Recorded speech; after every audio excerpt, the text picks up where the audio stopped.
Investir à Paris. Investir à Paris, un rêve qui était il y a quelques mois, quelques années, inaccessible pour la plupart d'entre nous, mais maintenant avec la chute des prix, tout est possible. Salut à toi, ici Jean-Pierre dans Chez Imo Club, ton expert dans les ventes aux enchères immobilières judiciaires. Dans cette vidéo, je vais te partager une analyse que j'ai réalisée il y a tout juste une heure qui montre tout simplement la chute des prix à Paris. Et vous allez être surpris de la violence de la chute des prix, notamment des biens qui se vendent 45% en dessous des prix du marché. Bien évidemment, ce type de prix on va pas les retrouver dans le marché classique, dans le marché traditionnel avec des agents immobiliers qui prennent des grosses commissions, mais on va les retrouver dans les ventes aux enchères immobilières judiciaires. Dans cette vidéo, je vais t'expliquer étape par étape comment j'ai fait finalement cette analyse et comment toi tu peux profiter de cette chute des prix qui est assez brutale.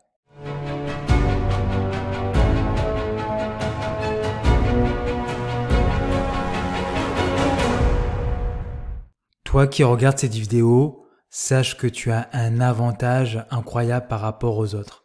Sache que tu es quelqu'un de chanceux parce que ce type d'analyse gratuit que tu trouves sur Internet sur une façon d'acheter de l'immobilier à Paris jusqu'à moins 45% de ceux du marché, je pense que sur YouTube, t'en verras pas beaucoup. Et comme tu le sais, quand j'annonce des choses, j'ai souvent de la donnée, de la data qui me permet en fait finalement d'appuyer mon argumentation. Reste bien jusqu'à la fin de cette vidéo parce que je vais t'expliquer ma stratégie pour profiter de ce marché qui est complètement fou. On est en train d'assister finalement à un transfert de richesse en ce moment même sur l'immobilier à Paris, notamment via les ventes aux enchères.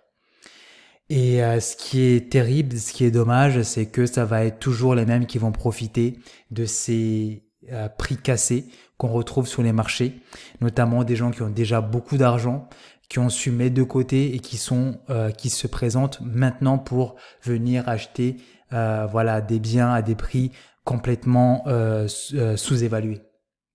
Donc, toi, si tu m'écoutes et que tu fais bien les choses et que tu as mis un peu d'argent de côté et que tu es capable d'aller chercher du financement, tu peux toi aussi en profiter. Donc, rentrons directement dans le vif du sujet. Je vais t'expliquer comment j'ai procédé. Comme tu le sais, je suis constamment en train d'analyser l'évolution des prix au niveau des ventes aux enchères immobilières judiciaires. Et le principal site que j'utilise, c'est Licitor. Ce que je fais, c'est tout simplement, je vais sur l'onglet résultats d'adjudication, je choisis ma zone de prospection, donc moi c'est l'Île-de-France, mais pour cette vidéo, je vais faire un focus sur Paris uniquement. Donc pour faire un focus sur Paris uniquement, donc je vais tout simplement désélectionner tous les départements de la région parisienne et je vais seulement regarder les parties, quartiers de Paris intramuraux. Donc là, je coche les bonnes cases et puis donc là, je vais faire une recherche. Donc ça, c'est un exercice que je fais quasiment au quotidien parce que ça me permet de voir l'évolution des prix.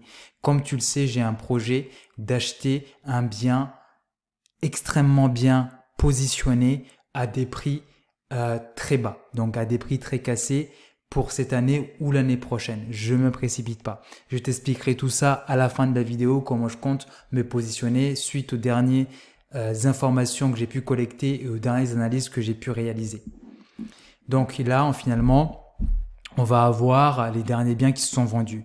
Moi, pour mon analyse, j'ai regardé uniquement les biens qui se sont vendus à partir de septembre parce que normalement, dans la plupart des tribunaux, pendant les grandes vacances, il y a très peu de ventes aux enchères. Donc là, à partir de septembre, c'est une nouvelle dynamique qui commence. Donc, ce que j'ai fait, j'ai tout simplement analysé tous les biens. Donc concrètement, ce que j'ai fait, c'est d'abord, c'est de regarder le prix d'adjudication. Donc là, c'est 163 000 euros. Donc un studio qui est situé dans le 8e arrondissement, rue Frédéric Bastiat. Donc là, on peut aller faire un petit tour rapidement.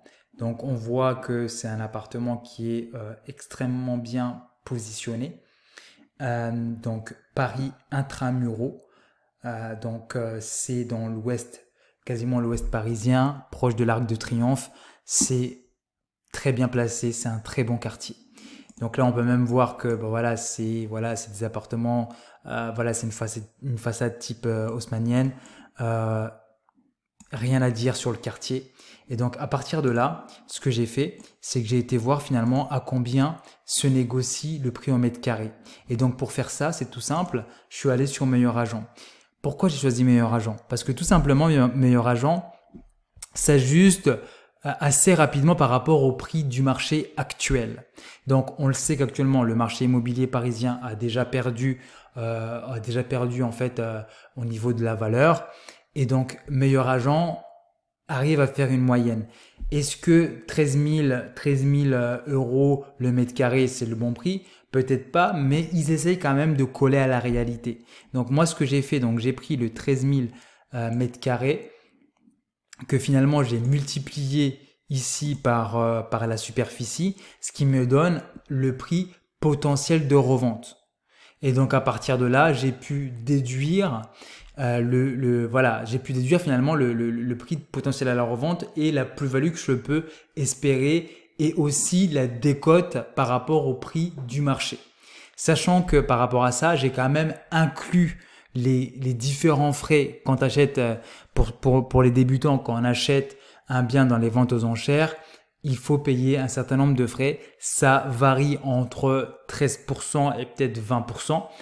Donc, je suis allé assez rapidement, donc j'ai pris comme moyenne 15% du prix d'achat. Donc, j'ai rajouté sur le prix que tu vois ici 15% de plus. Donc, c'est pour avoir une vision juste de ce qu'on peut trouver dans les ventes aux enchères. Et donc, là, ce qui est étonnant, c'est que j'ai quand même vu des choses assez incroyables. Donc, je vais vous montrer ça tout de suite. Donc finalement sur les biens sur lesquels j'ai pu collecter les différentes informations sur Paris Intramuros vendus via les ventes aux enchères, c'est à peu près tous ces biens-là. Donc c'est à peu près une dizaine de biens.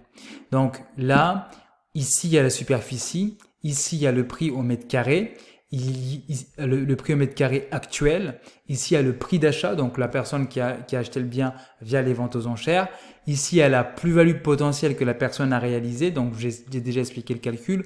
Et ici, il y a la décote par rapport au marché actuel. Donc, ce qu'on peut voir, c'est que la décote, elle est quand même vraiment pas mal. Donc, sur la plus faible décote, on est à 1%. Mais ça, je vais expliquer pourquoi. Pour moi, ça reste quand même une bonne affaire. Mais ici, on voit qu'on est sur du 8, du 6, du 6%.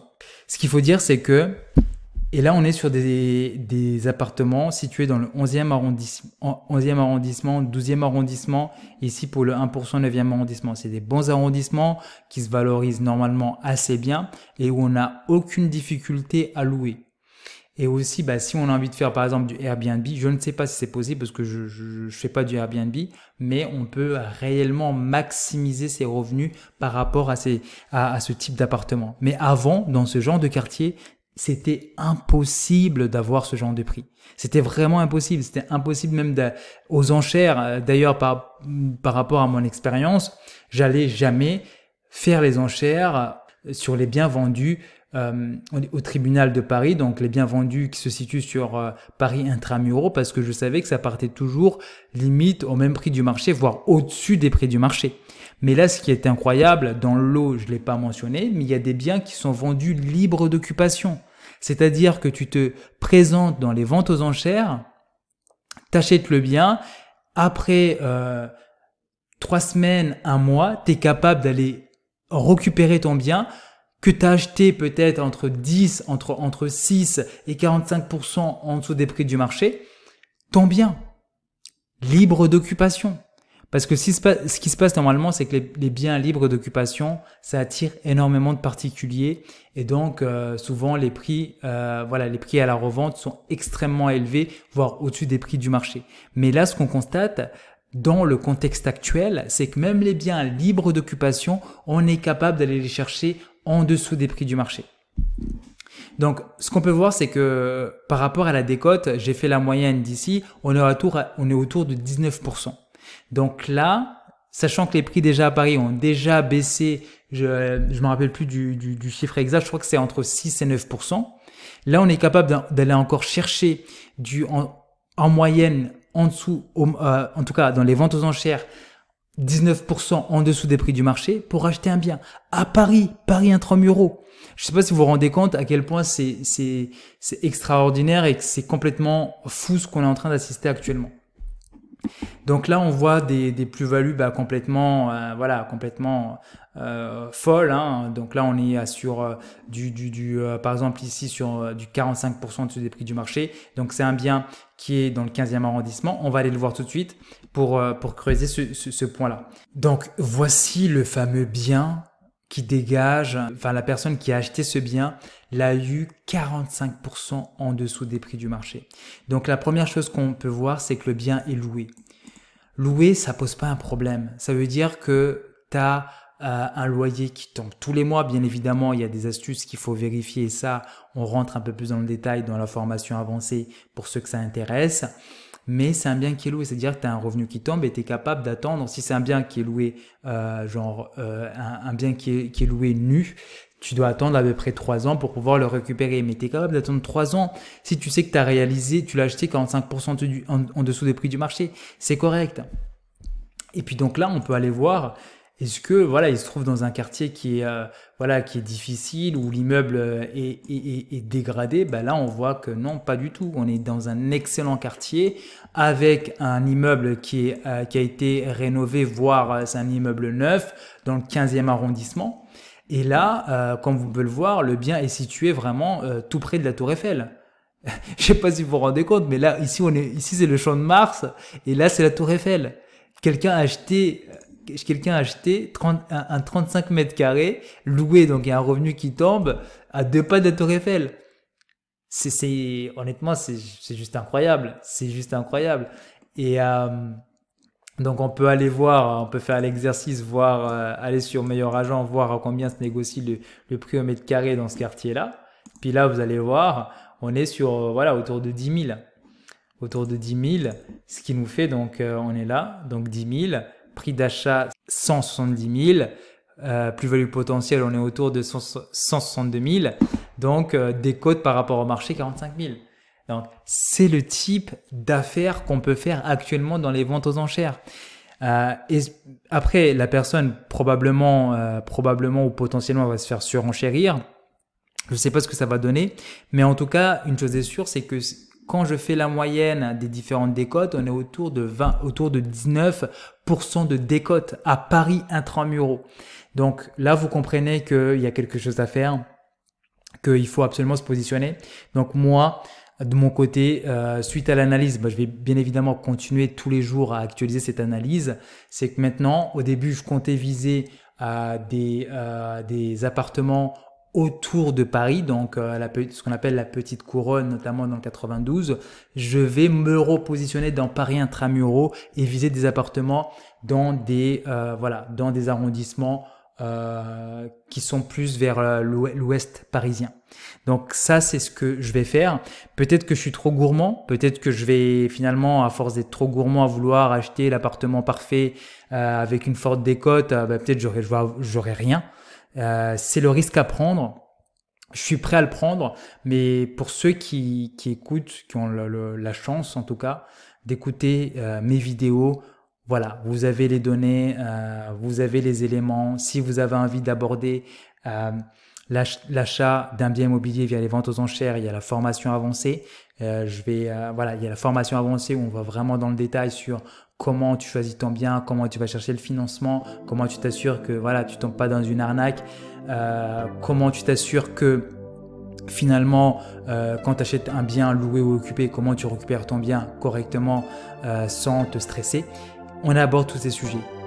Mais voilà, donc voilà, c'est ce que je vais te partager. J'espère que cette information te sera utile. Si c'est le cas, like, partage et surtout n'oublie pas de t'abonner.